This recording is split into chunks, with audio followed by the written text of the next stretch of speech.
শিক্ষার্থী স্কুলে যাবে। প্রতিটি শিক্ষার্থী শিক্ষা লাভ করবে। প্রতিটি শিশু স্কুলে যাবে। প্রতিটি শিশু শিক্ষা লাভ করবে। প্রাথমিক শিক্ষা ব্যবস্থা নিয়ে প্রথমত এবং প্রধানত আমাদের স্কুল ফিডিং প্রোগ্রাম, বা যেটা আগামীতে পুরো দেশব্যাপী, মানে প্রত্যেকটা স্কুলে, আজকে 619টা স্কুলে আছে চাঁপাইনবাবগঞ্জে। আগামী দিনগুলোতে বাংলাদেশের প্রত্যেকটা এলাকায় প্রত্যেকটা সরকারি প্রাথমিক স্কুলে, মানে 65,000 প্লাস সরকারি প্রাথমিক বিদ্যালয়ে এই মিড ডে মিলটা পৌঁছে যাচ্ছে ইনশাআল্লাহ। মাননীয় প্রধানমন্ত্রী জনাব তারেক রহমান উদ্যোগ নিয়েছেন বাংলাদেশের শিক্ষা ব্যবস্থা পুরো ঢেলে সাজানো হবে। আমাদের টার্গেট সঠিক শিক্ষিত জনগোষ্ঠী তৈরি করা এবং বিশ্বের কোনো প্রথম মানের ফার্স্ট ওয়ার্ল্ড, যেই ওয়ার্ল্ডই বলে না কেন, কোনো দেশ থেকে কোনো মানদণ্ডে বাংলাদেশের শিক্ষা যেন পিছিয়ে না থাকে, এটা ইনশিওর করা। এগেন অনেক কিছু ঠিক করেছেন মাননীয় প্রধানমন্ত্রী, ওনার ইনস্ট্রাকশনসে, ওনার নেতৃত্বে, ওনার দিক নির্দেশনায় আমরা সকলে কাজ করছি।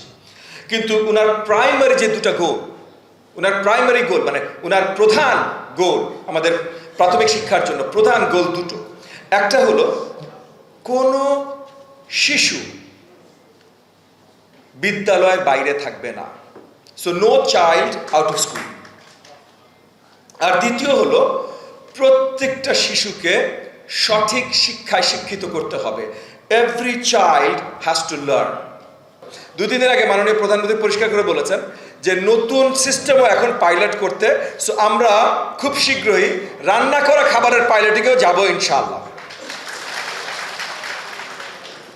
সো আমরা মাল্টিপল মেথডস দেখব, কিন্তু একটা জিনিস অবধারিত, আমাদের শিক্ষার্থীদের পুষ্টিকর খাদ্য সঠিকভাবে সঠিক সময় পৌঁছে দেওয়া হবে।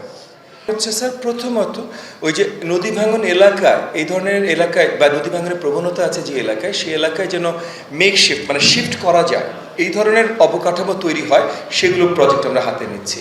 একই সাথে টিচারদের জন্য, যেই টিচারদের স্পেসিফিক একটা এলাকায় দুর্গম এলাকায় হতে পারে, সেখানে যদি তাকে দুর্গম ভাতা আলাদাভাবে ওই এলাকার ডিপিও বা টিও তারা নির্ণয় করে দিতে পারে, সেই ব্যবস্থা আমরা করছি। নর্মালি যেটা হয়, দুর্গম ভাতা একদম মানে সেন্ট্রাল গভর্নমেন্ট থেকে হয়, সেন্ট্রাল গভর্নমেন্ট থেকে একটা এলাকাকে দুর্গম ডিক্লেয়ার করা হয় এবং শুধুমাত্র ওই এলাকাতেই দুর্গম ভাতা দেওয়া হয়। এটা যেন স্পেসিফিক জায়গাগুলোর জন্য করা যায়, সেটার জন্য আমরা আমাদের ডিপিও এটিওদের ক্ষমতায়ন করছি। সো আমরা অনেক কিছু করছি ইনশাআল্লাহ, এগুলো সামনের দিনগুলোতে দে উইল বেয়ার ফ্রুট।